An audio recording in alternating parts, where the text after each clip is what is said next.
રામ રામ દાયરા ને મારા પહેલા બ્લોકમાં તમારું બધાનું સ્વાગત છે।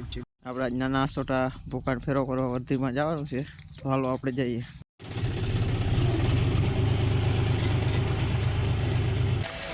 અહીંથી ભાઈ ઢુંગી વાળે જવું હોય તો આ રસ્તે જાય છે, એક ચાકસ પર જાય છે, એ ચાકસ એ ગામમાં આપણે પહોંચાશે।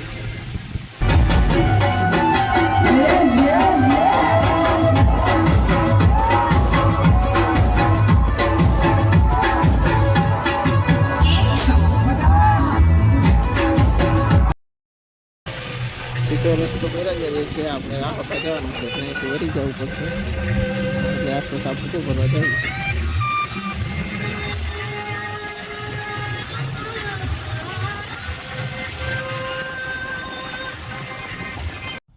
આપણે આ સોટા પહોંચી ગયા છે અને ભૂકો ભરવાનું કામ ચાલુ થઈ ગયું છે।